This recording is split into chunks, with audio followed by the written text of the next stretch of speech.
They told you Africa was tribal, poor, backward. They told you Africa had no real history before colonialism. But what they didn't tell you is that long before European ships reached African shores, powerful kingdoms were already thriving, building cities, trading across continents, and leading armies.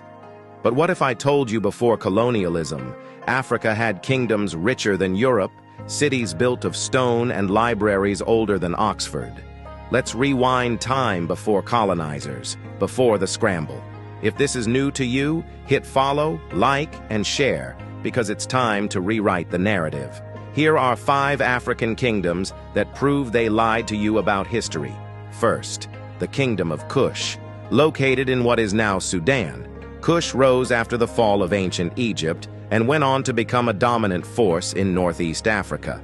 Its rulers once controlled Egypt itself, forming the famous 25th dynasty of pharaohs.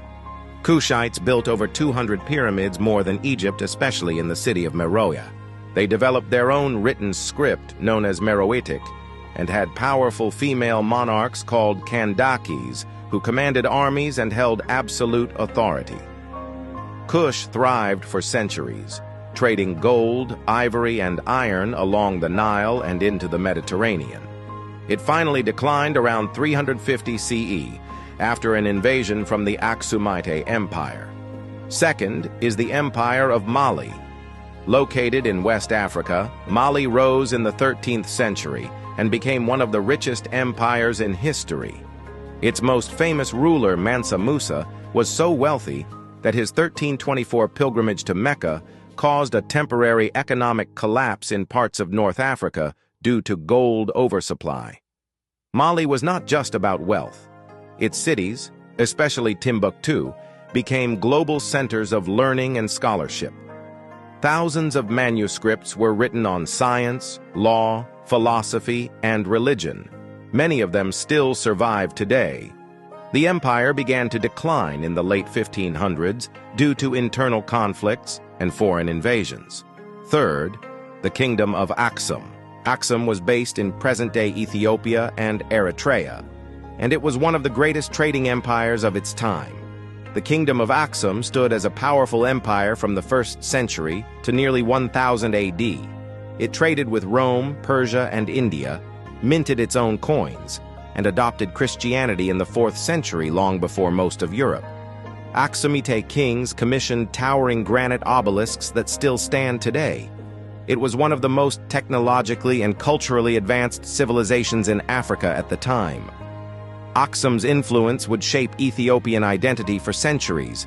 It eventually declined due to shifting trade routes and environmental changes. Fourth is Great Zimbabwe.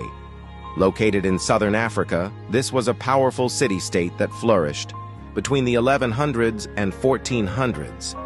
This was Great Zimbabwe, the capital of a powerful kingdom that controlled gold and ivory trade routes stretching to the Indian Ocean. Its name means stone houses, and for good reason. The city was built from enormous stone blocks, all placed without mortar, forming towering walls and enclosures. The city housed up to 20,000 people. It was a center for gold and ivory trade, and artifacts found there show contact with China, India, and the Islamic world. For years, European colonizers tried to deny Africans had built it. Today, it stands as undeniable evidence of advanced architecture and statecraft in pre-colonial southern Africa. Fifth, the Kingdom of Ghana.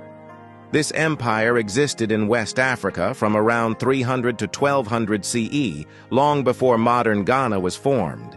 It controlled vital trade routes across the Sahara and became one of the richest regions in the world at the time.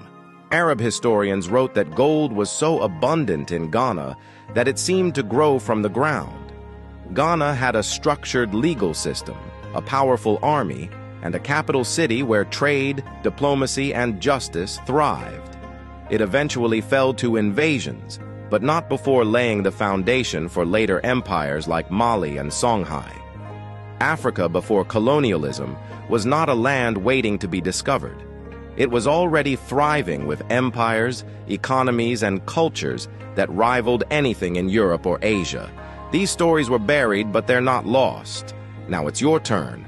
Which of these kingdoms surprised you the most? Comment below and tag someone who still thinks Africa had no history.